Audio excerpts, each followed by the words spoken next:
Well, I think the hour is here. Welcome to each of you. Glad you're here. Let's begin with prayer.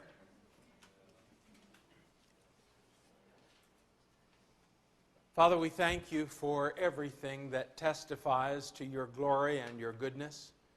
Thank you for this lovely day we've enjoyed. Thank you for the sun, cool air. Thank you for the green grass, the blue sky. We think of the psalmist when he says, "There is no sound, but their voice has gone out through all the world." Thank you. And we thank you also then for your word, which enables us to understand what it is that nature is saying to us. Thank you that you haven't left us alone to wonder. Thank you for Isaiah. We look forward to the day when we will meet this man whom you were able to use so dramatically and so powerfully. Thank you for him. None of us will ever be in those kinds of shoes, but help us, Lord, in the place where you've placed each of us to be as faithful as he was in his place. Help us as we study your word tonight. Let us hear your voice speaking to each of us. Grant that this may not be merely an intellectual stimulation, but let it be a movement in our hearts. In your name we pray. Amen. All right, we are looking at chapters 4 and 5 this evening. The study next week will be on chapter 6 by itself. I hope you've picked up the study guide. They're there on the table in the hall if you haven't. And then remember, we have a break before we pick up 2 weeks later on chapter 7 and following. So, chapter 4, verses 2 through 6, and chapter 5, verses 1 to 30. If you've done your homework, what's the relationship between those two segments? 4, 2 to 6, and 5, 1 to 30. Anyone? Blessing and judgment. Mm-hmm. About the chosen people? Yes. So we have one more example of the kind of contrast we had last time, where we have on the one hand the positive hope, and on the other hand the, excuse me, I get my colors mixed up here, the negative judgment. And once again, we have here in chapter 4, verses 2 to 6, the positive hope, and it will be followed by the negative judgment. We saw in chapter 1 this yes, okay.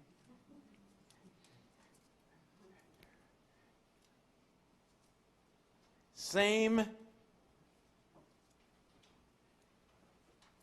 situation where the contrast goes back and forth between positive statements about what's going to happen in the nation and negative statements about what the situation really is. So here we see a relationship which can be called interchange. That is, where you go from A to B, to A to B, A to B. So you have the contrast, and the contrast is repeated. As I've said, both our previous sessions, all three of the previous sessions, we have talked about this Israel, the one that exists now, which is deeply and thoroughly corrupted, and that Israel, the one that is going to be. All right, with that introduction, let's jump into verses 2 through 6. In that day, the branch of the Lord will be beautiful and glorious, and the fruit of the land will be the pride and honor of the survivors of Israel. Does anyone have a New International Version? Yes. Is branch capitalized there? Yes. Yes. Okay. I have the English Standard Version here, and it's not capitalized. Now, what's the issue that's going on? If you look at the background, notice the very first statement. In Jeremiah 33:15 and in Zechariah chapter 6, verses 12 and 13, the branch clearly refers to the Messiah. Let's look at the Jeremiah passage in particular. Jeremiah 33.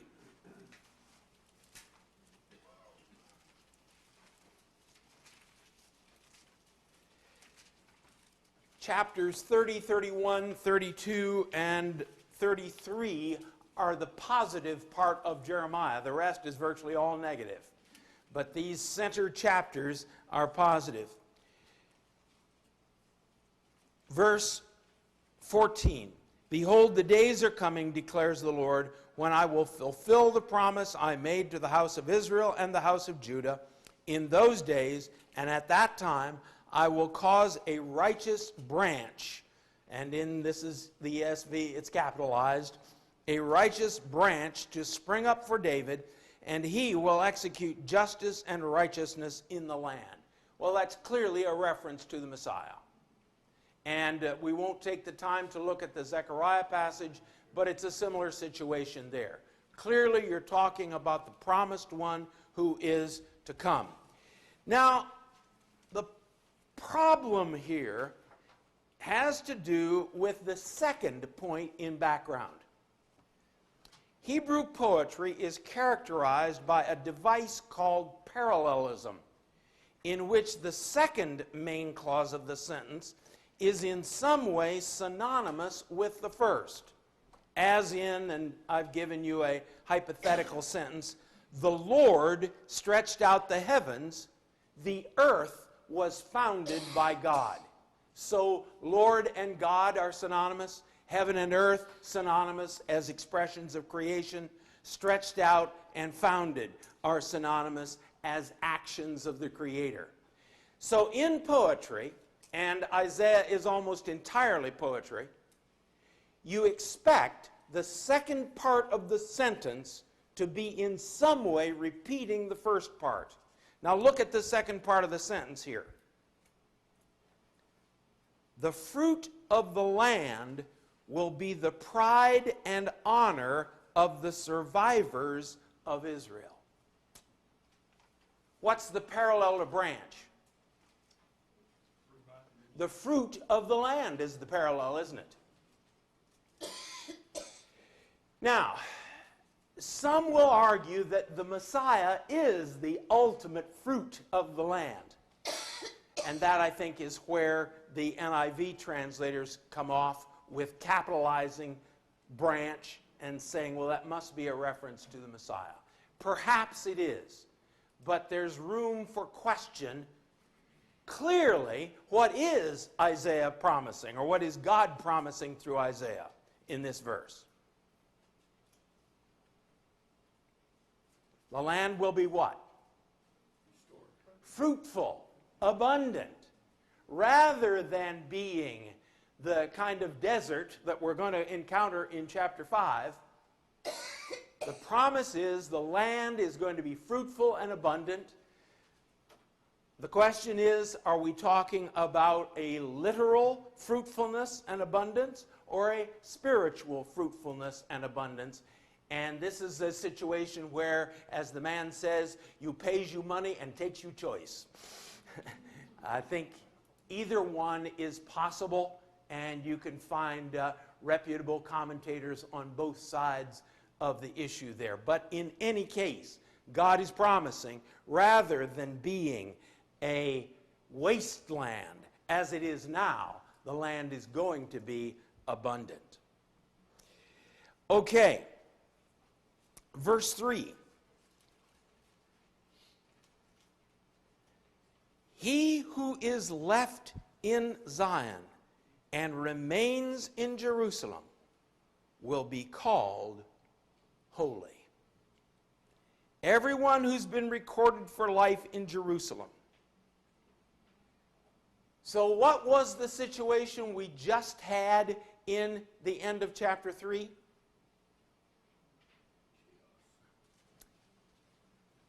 Mel is saying chaos. What else? Desolation. And it was against the leaders of the country, the poor, those not having justice, and that sort of thing. Yes, it was talking about the failure of the leadership. Look particularly at verse 24 of chapter 3. Instead of perfume, what? Stench, decay, corruption. But now what? Everyone will be called holy. Holy. Go on to verse 4. When the Lord shall have done what? Washed away what? The filth of whom? The daughters of Zion. So there's a clear connection with what has just gone before.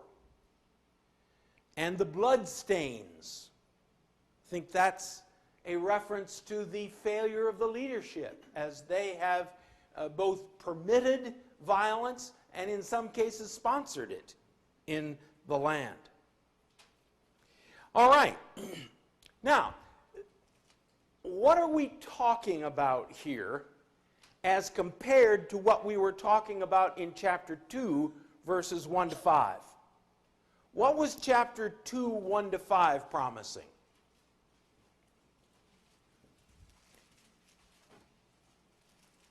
The mountain of the Lord's house shall be established on the top of the mountains. The mountain of the Lord's house will be established on the top of the mountains. Why? For what purpose? All the nations will The nations will come to learn what? Yes, what does the text say? His ways. His Torah, his instructions. So, are we talking about the condition of Israel here? Or are we talking about something else? The mission, huh?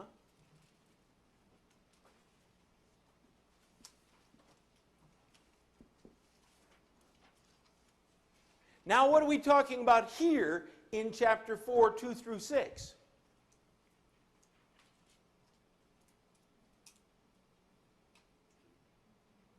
We're not talking about the mission, are we? What are we talking about? Their restoration, their condition.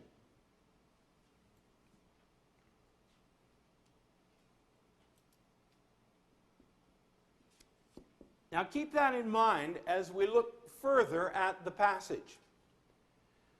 First of all, the promise of a mission, and second of all, dealing with their condition.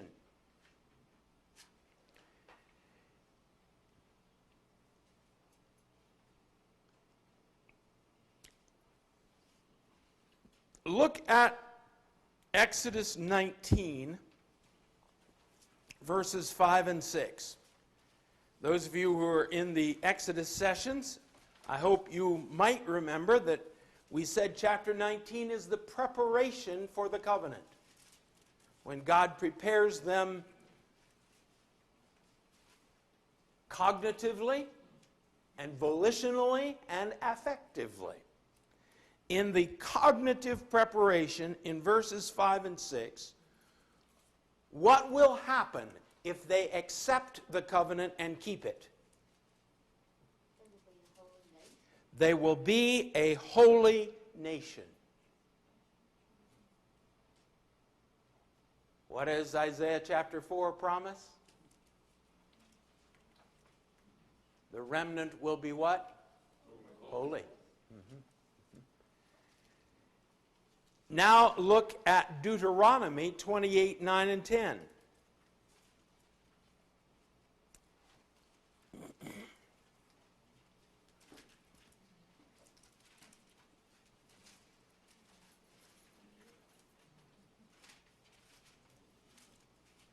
The Lord will establish you as a people, what? Holy to himself, as he has sworn to you, if you keep the commandments of the Lord your God and walk in his ways. And all the peoples of the earth shall see that you are called by the name of Yahweh, and they'll be afraid of you. So, Exodus 19, the beginning of the covenant. Deuteronomy 28, the end of the covenant. The condition of the people that is expected is holy. We've talked about this before. We'll talk about it again next week. Holy, in its base meaning, refers to otherness. The otherness of the gods and everything attached to them. But in a pagan environment, it can have no moral connotation, because the good gods are holy and the bad gods are holy.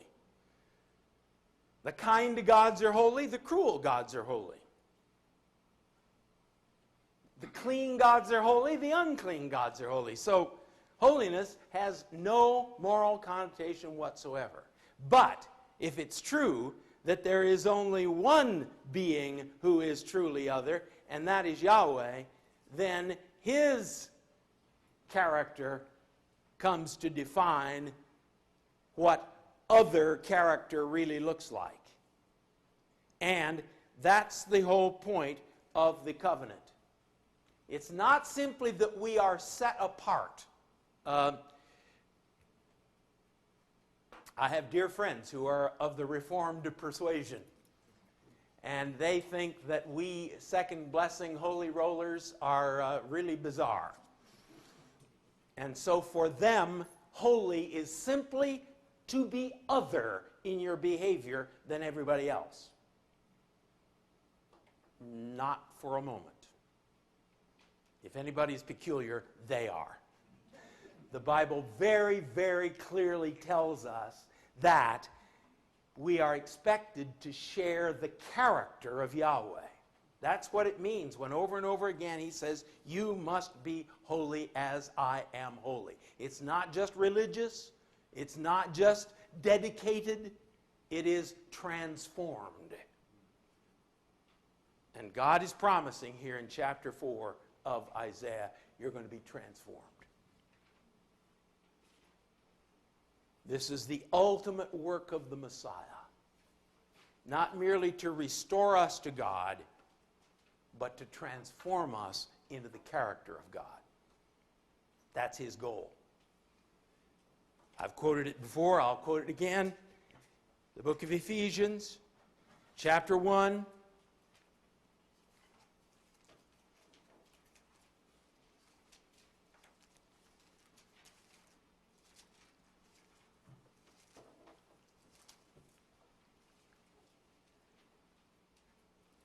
Blessed be the God and Father of our Lord Jesus Christ, who has blessed us in Christ with every spiritual blessing in the high places, even as he chose us in him before the foundation of the world, that we should be holy. Oh, you mean set apart? No, blameless. It's as though Paul is saying, I don't want you to misunderstand what I'm talking about here. I'm not talking about a state. I'm not talking about a position. I'm talking about a condition. So he says, everyone will be called holy when the Lord will have washed away the filth of the daughters of Zion and cleansed the bloodstains of Jerusalem. Now, how is God going to do that according to verse 4?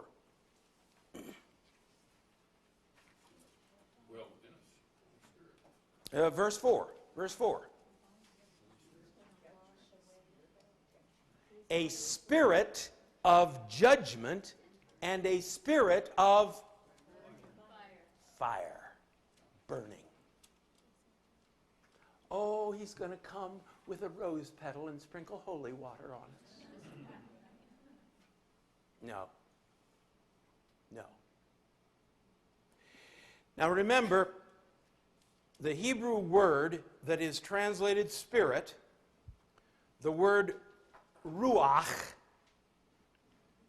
has about 4 meanings.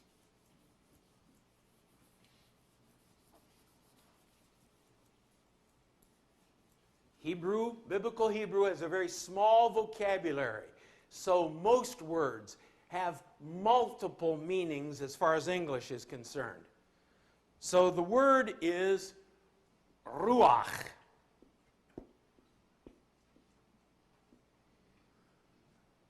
That's very intelligible to you, isn't it?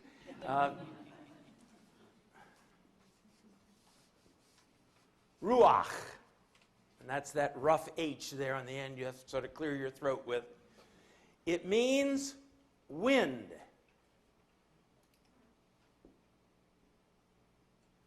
Breath.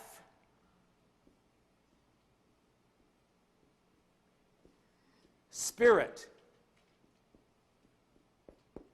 And spirit. And you have to decide on the basis of the context what the meaning of the word, the Hebrew word, is in this setting.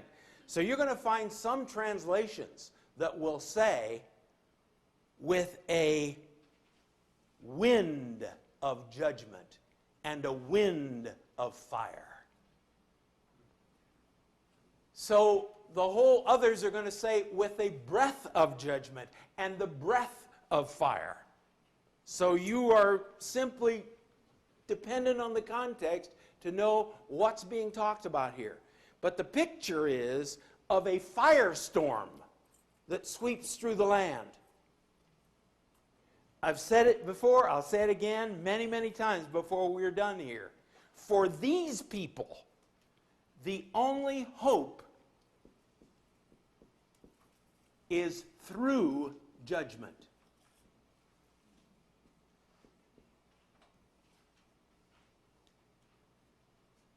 The hope is not that they can avoid judgment. There is no avoiding judgment. It's coming.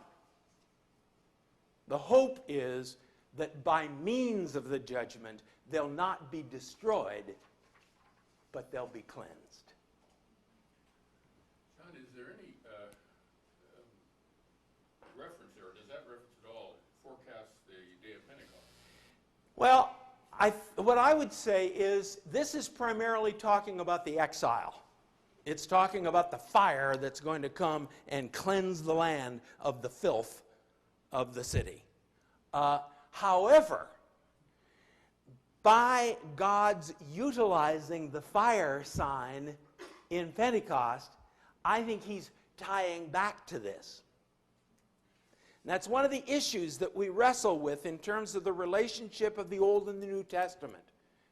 Some people would say, well, the only purpose of the Old Testament is to predict the New.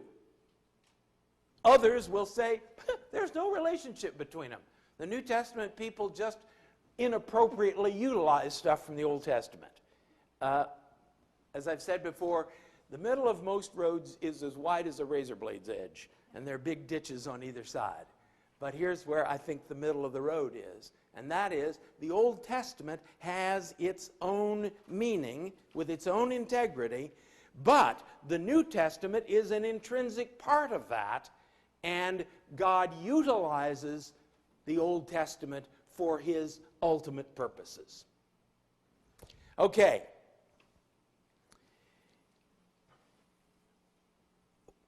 Verse 5. The Lord will create over the whole site of Mount Zion and over her assemblies a cloud by day and smoke and the shining of a flaming fire by night. What's that about? It's about the Exodus, isn't it? Yes. Now, why do you think Isaiah, under the inspiration of the Holy Spirit, would utilize the Exodus language for this situation after the return from exile? What's he doing? Sort of the same situation. All right, all right. In a real sense, the Old Testament prophets see the exile as the return from exile as a new exodus. There's a sense in which Ezekiel really does this. There's a sense in which they see all of Israel's history between the conquest and the return as one big Judges cycle. Remember the book of Judges? They get blessed, and what happens?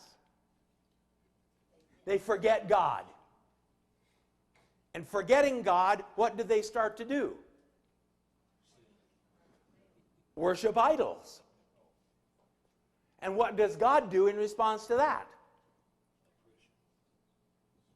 He takes down the walls. We're going to talk about this next week. And lets the enemy come in and oppress them. In response to that, what do the Hebrew people do? Cry. And in response to their crying, what does God do? He sends a deliverer. And the deliverer restores God's divine order, his mishpat, his justice, but much bigger than our idea of legal justice. He restores God's order. And the people are blessed. And what do? Forget God. And what do? Worship idols. And what happens? God opens the doors for oppressors. What happens? They cry. What happens? God sends a deliverer. And the deliverer restores God's mishpat. And the people are blessed. And what happens next? They forget God. 7 times in the book of Judges we go around this circle. But it's not really a circle. It's a helix. A helix is a downward curve. A spiral is downward and tightening. A helix is same diameter of circle, but just going down. And that's what we have here. Now I'm saying that the prophets, in many ways, see the whole history of Israel. The judges, the united monarchy, the divided monarchy, the exile, and the return from exile as one big Judges cycle. So that when we return from exile, we have a chance to go on to become that holy nation, that royal priesthood. So, the use of the Exodus language here is very intentional. The Bible is the book of fresh starts. God does not say, well, you had a chance, you blew it, I'm done with you. No. Fresh start. Fresh start.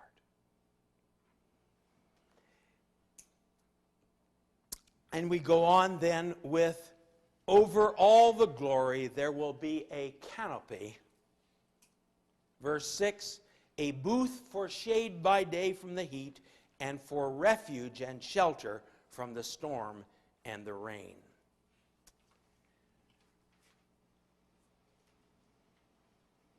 Notice the order here now in the whole thing. What has to happen for us to expect God to shelter us?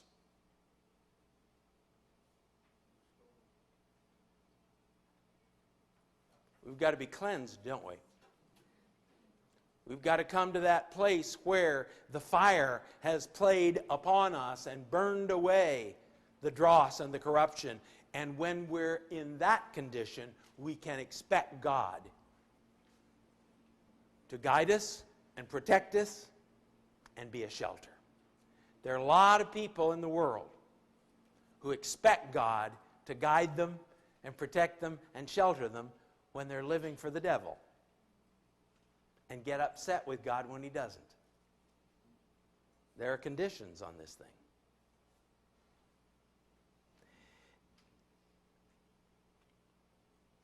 Verse number 5 there.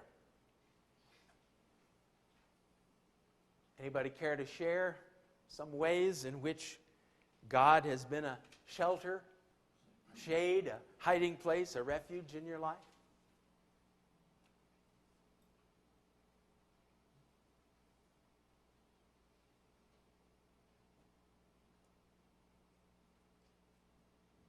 I think sometimes when you are in the midst of problems, you didn't think you could ever survive.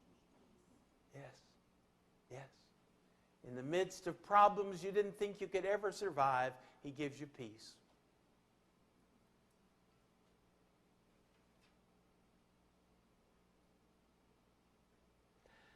I get scared every time I remember my teenage years. And I think there must be a guardian angel somewhere in a back corner of heaven who's having a nervous breakdown.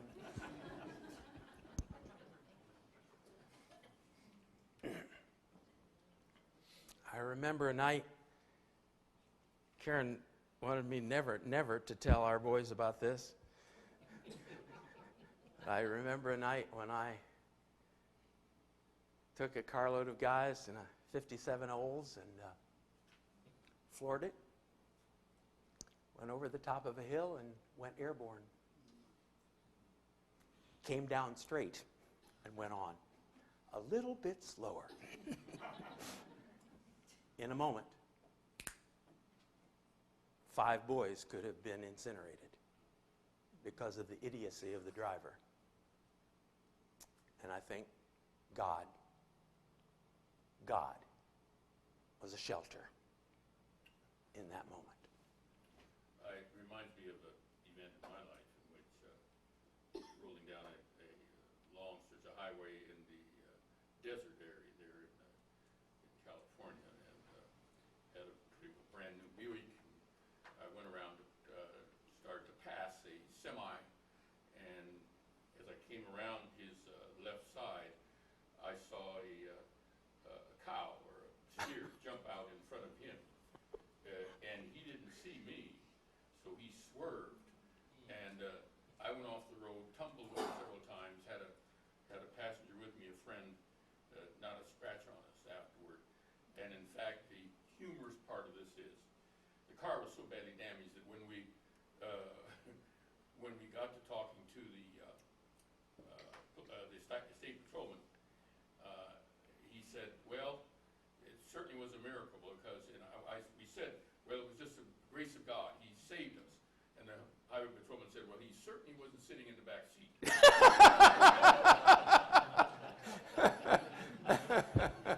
Yeah.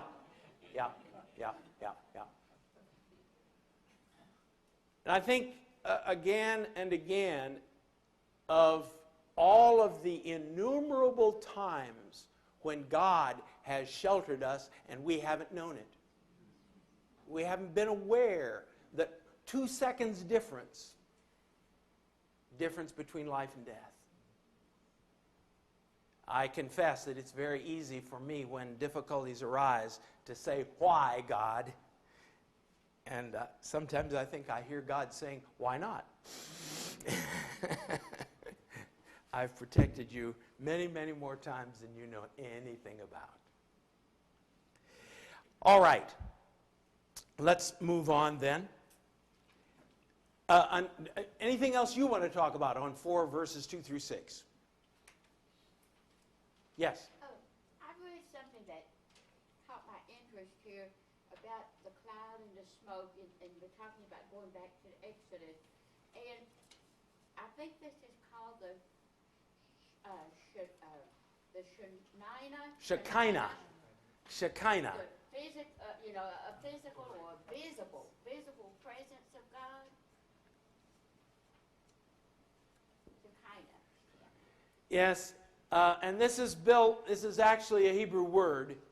This is built on the three consonants. SH is a single consonant, K and N, which means to shelter or to tabernacle. The tabernacle is the Mishkan.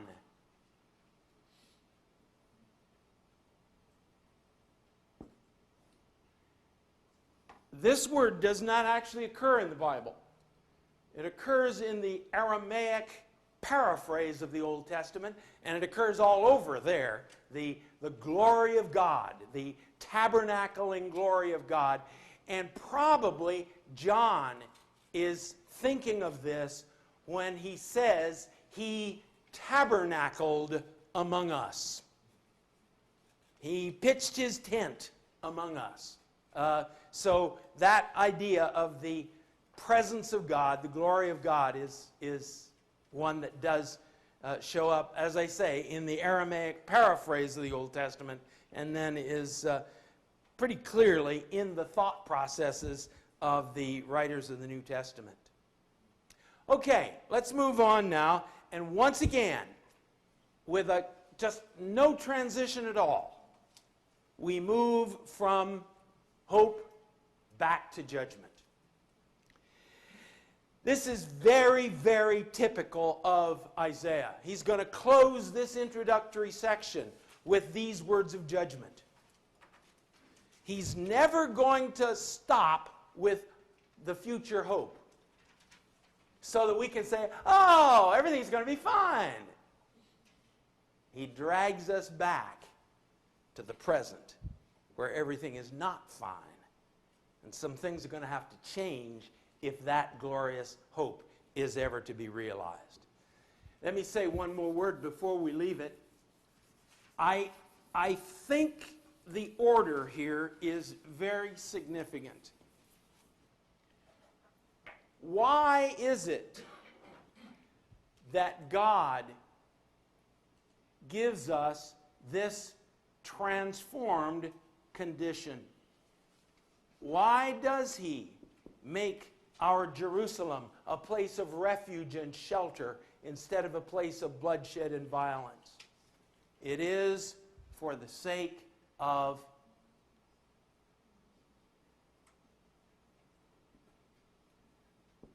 and I think it's significant that he expresses the mission first. In order for that mission to be realized, there's got to be a transformed condition. But the transformed condition is not simply so that you and I can sit down and say, oh, doesn't it feel so good? The transformed condition is so that the world may know. So, as I say, I think that order is on purpose. Okay, chapter 5. Let me sing for my beloved my love song concerning his vineyard. My beloved had a vineyard on a very fertile hill. Why do you think Isaiah refers to God twice as his beloved? Why he refers to this as a love song? What do you think is going on there? And again, there's no right answer here. So, what do you think?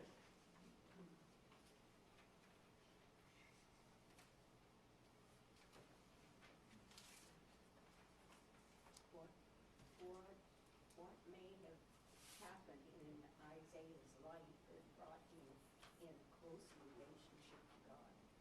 Yes, what might have happened in Isaiah's life to bring him into a closer relationship to God?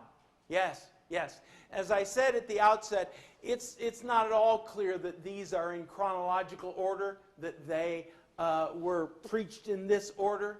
It's very likely, I think, that they have been taken from various points in Isaiah's ministry and brought together for this purpose of introduction. So yes, it suggests that Isaiah has had some intimate experience with God that has drawn him into God's heart. This is one of the things that the scholars have commented upon, that the Hebrew prophets seem to be touched by the pathos of God. God is passionate for his people. He's jealous for them.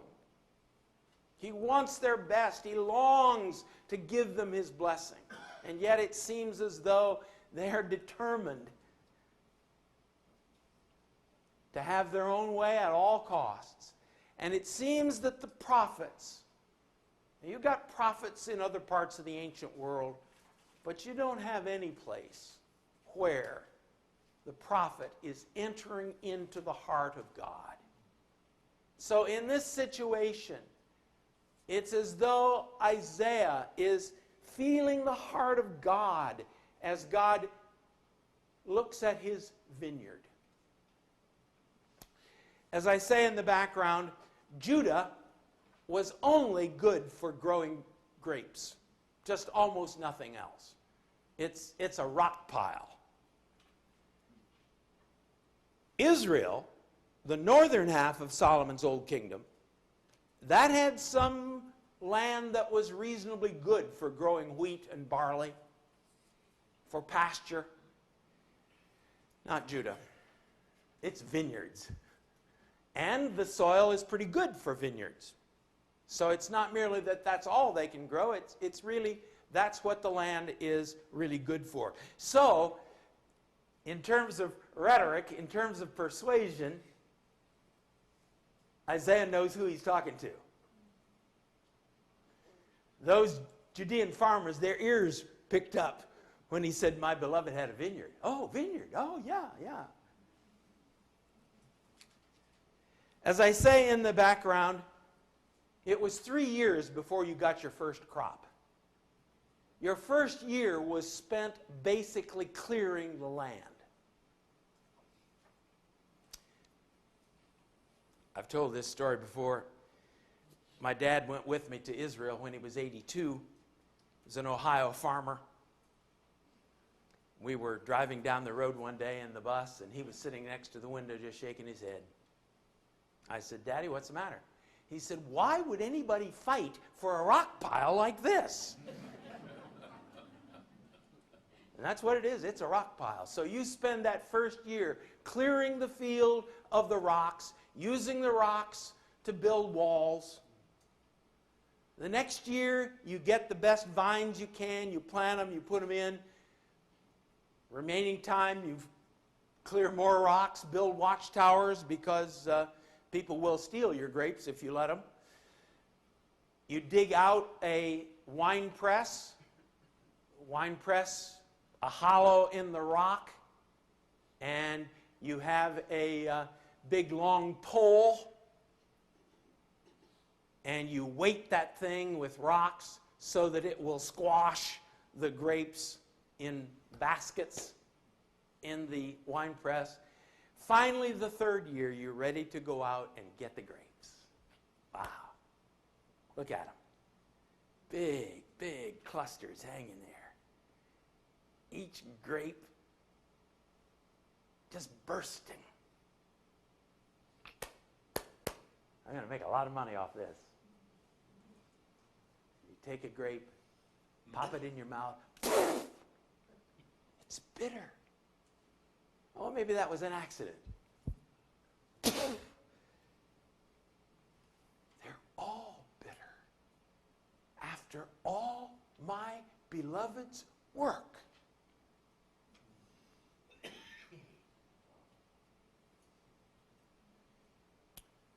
Verse 3, now, O inhabitants of Jerusalem and men of Judah, judge between, now notice it's me and my vineyard. Yes, this is so typical of the prophets. You begin talking about God as He, but before very long, your identification with Him is so complete, He's I. I'm not talking about the beloved anymore. The prophet is the beloved. Judge between me and my vineyard. What more was there to do for my vineyard that I haven't done in it? When I looked for it to yield grapes, why did it yield wild grapes? And I can see those Judean farmers. If there were pews in that church, they're standing on the pews saying, tear it up, burn it down, call in the wild animals. Now I'll tell you what I'll do to my vineyard. I will remove its hedge. I wonder how close we are in this country to having our hedge removed.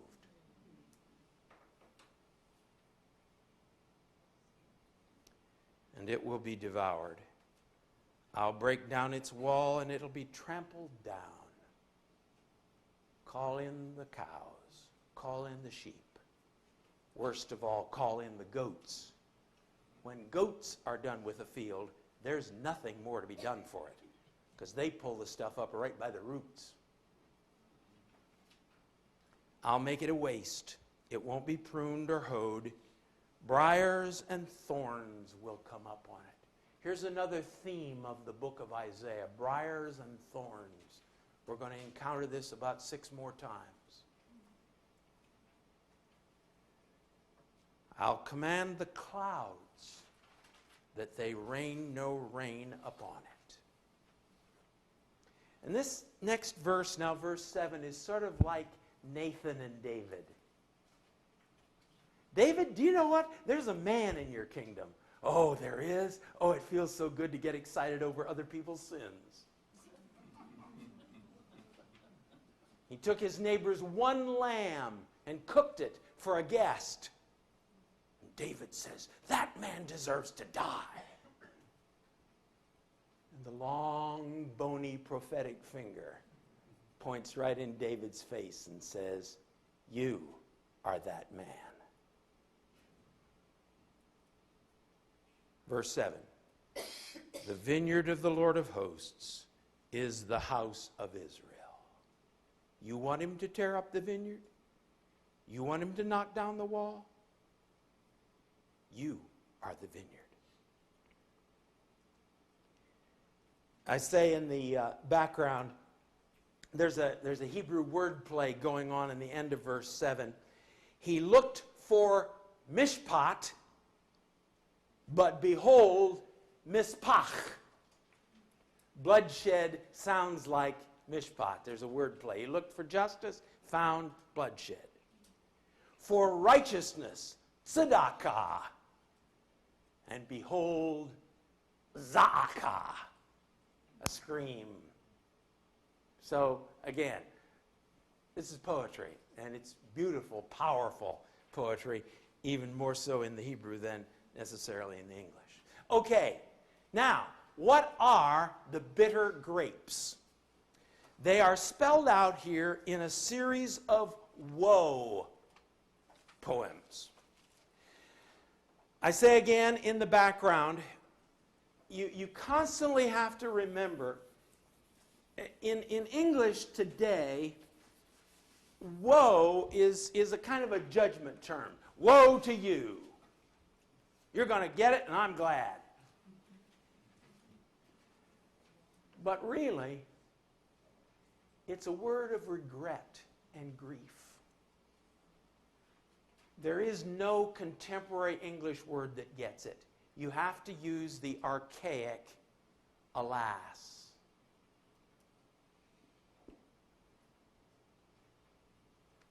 If Isaiah cries woe here, he doesn't do it with glee.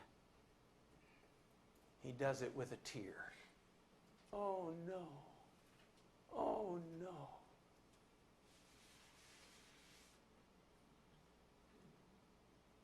We wrestled with this in the New Living Translation. Oh, how sad. Oh, what grief for those who, so forth. The first one is in verses 8, 9, and 10.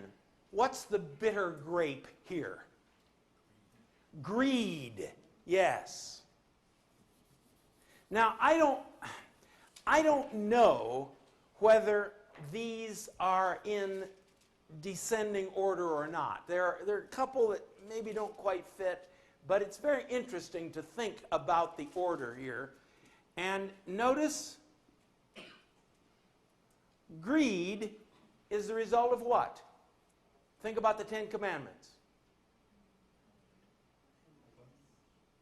The last one, I hear it. Covetousness.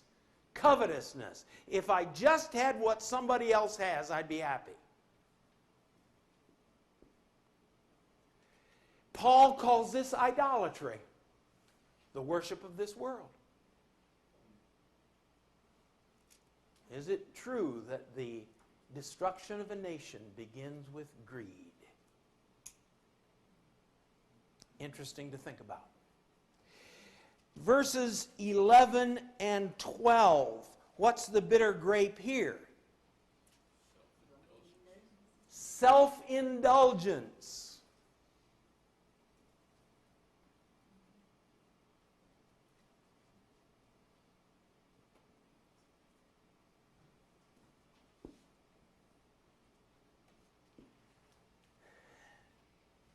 And throughout the poem, he breaks in at a couple of points to talk about what the results are going to be. And I want to jump past those for the moment and go on. So the second woe is self-indulgence in verses 11 and 12. The third woe is in verses 18 and 19. What's this one?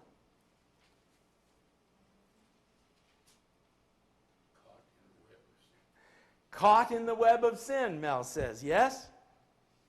Those who draw iniquity with cords of falsehood, who draw sin as with cart ropes, who say, let him be quick, let him speed his work that we may see it. Let the counsel of the Holy One of Israel that you chatter on and on about draw near. Let it come that we may know it. What attitude is that? Mockery. Scorn.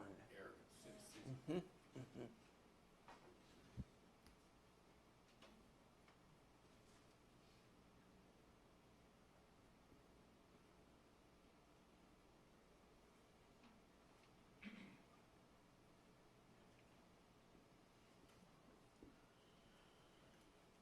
Would it be a form of daring God? Yes. Yes, I think so. It is. These are people who sin for the heck of it and dare God to do anything about it.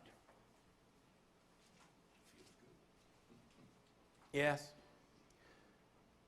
The great atheist Robert Ingersoll used to stand on stages and say, you say there's a God, I tell you there is none. If there's a God, certainly he has a scrap of honor. And then he would proceed to curse God with every vile curse he could think of. And finally he said, now if you've got any honor, you'll strike me dead. Nothing happened. See? See? When his sister died, he threw himself into the grave on top of the casket, crying, oh, the darkness, the darkness.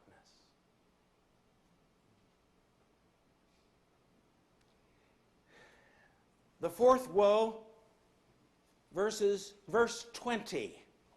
And I think 20 and 21 go together. It's two woes, but I think it goes together.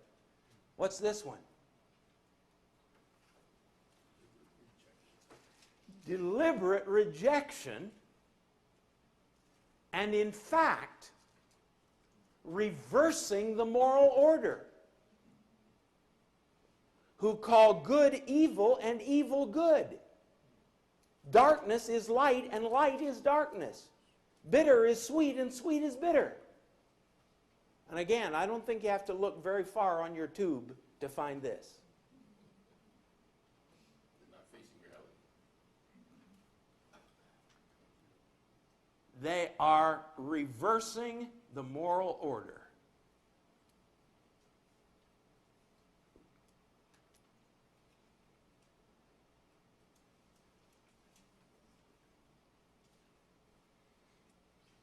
Now, there's, as I say, I think there is a progression here. When I live for what I can get, when I live for how good I feel, ultimately, I'm going to come face to face with the moral order, and to justify what I'm doing, I'm going to have to ultimately turn it on its head.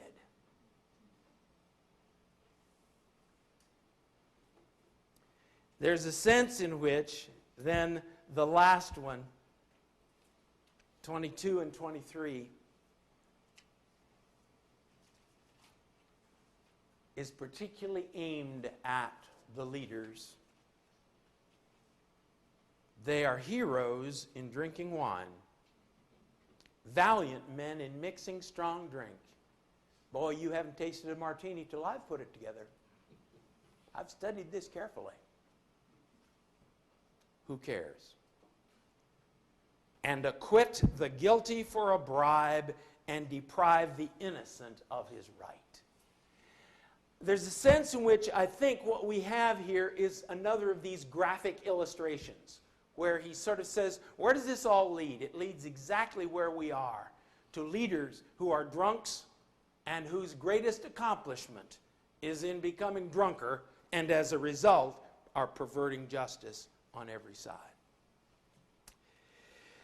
Well, therefore, verses 13, 14, 24, and 25. Now remember, we've talked about the relationship of contrast between judgment and hope, and interchange, where the contrast keeps being made. Contrast, interchange. Here's another relationship, cause and effect.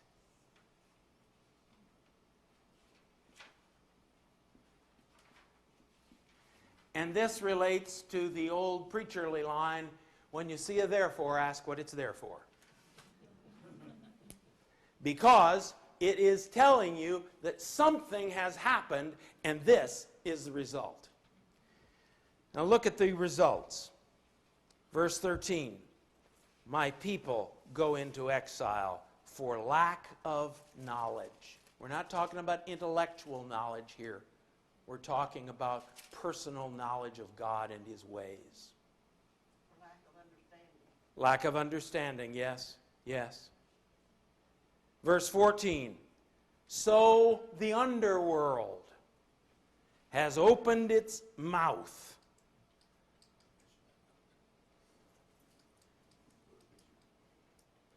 And the nobility of Jerusalem and her multitude go down, her revelers and he who exults in her.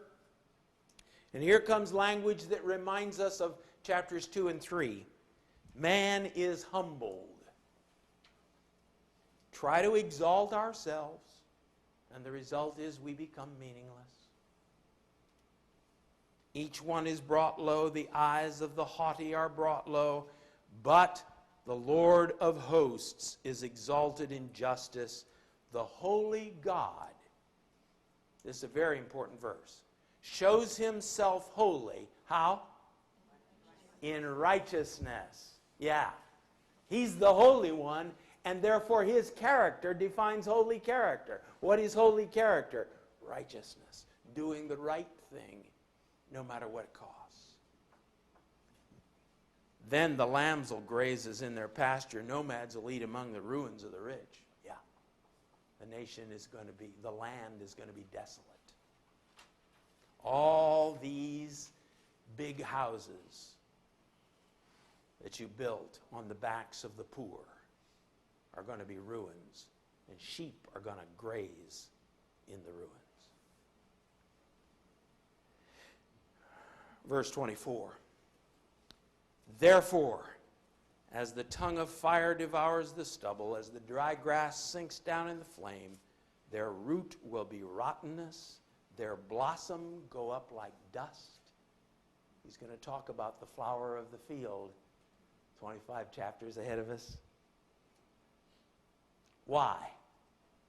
They have rejected the instruction, the Torah, of the Lord of heaven's armies. They have despised, considered worthless, the word of the Holy One of Israel. Therefore, the anger of the Lord was kindled against his people. Is a good umbrella word here, reprobate? Reprobate? Yes, yes. It's not a word you'll see on the television, but reprobate, yes. Yes. So, what's going to happen in verses 26 through 30? What are these verses saying about Yahweh's lordship of history? Verse 26. Now remember the historical circumstances. This is somewhere after 745 BC, when the Assyrians have picked up steam again and are headed for Egypt. You've got this powerful emperor, Tiglath-Pileser III. For about 50 or 60 years, Assyria had been remarkably quiet. I think because of Jonah. Can't prove that, but it fits. But this guy, he never heard about Jonah. And Assyria, like some monster machine, you know, these trucks with the huge tires. There they come. But what does Isaiah say? Verse 26. Why is Assyria coming? Instrument as God's judgment. They are the instrument of God's judgment. They are coming because God has run up the signal flag and said, come on. My. Judah is hardly as big as Jessamine County. Think about that. And their God is calling Assyria? That's called chutzpah. It's also called faith. He'll whistle for them. Come on.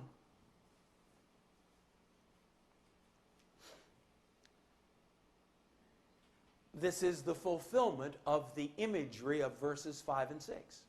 He has taken down the wall. He's calling in the wild animals to come and trample the vineyard. And again, the language here is so powerful, the sense of urgency. None is weary, none stumbles, none slumbers or sleep. Not a waistband is loose, not a sandal strap broken. Their arrows are sharp, all their bows bent. The horses' hooves seem like flint, their wheels like the whirlwind, their roarings like a lion, like young lions. They roar, they growl and seize their prey. They carry it off and none can rescue. They will growl over it on that day like the growling of the sea. And if one looks to the land, behold, darkness and distress, and the light is darkened by its clouds. Okay? Before I let you go, look back at verse 20.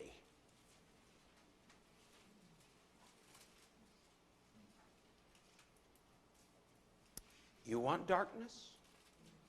I'll give you darkness. Everywhere you look.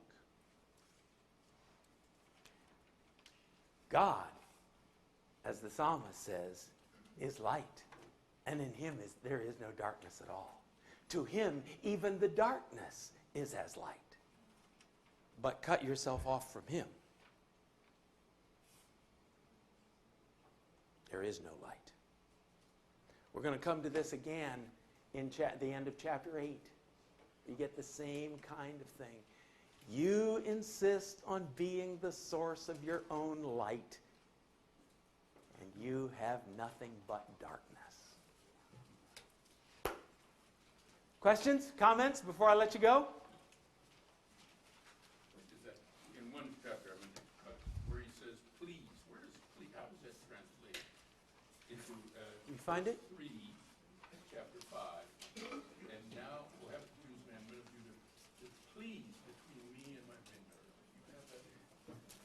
Oh, chapter 5. Chapter 5, verse 3. Please judge. Is that what it is? Yeah, yeah. It is very much the idea of, I've told the story. Now, my friends, please tell me what I should do. They say, well, dummy, it's obvious what you should do. Yeah, that's right. Exactly right. It's a part of the rhetoric that he's using to put his case across.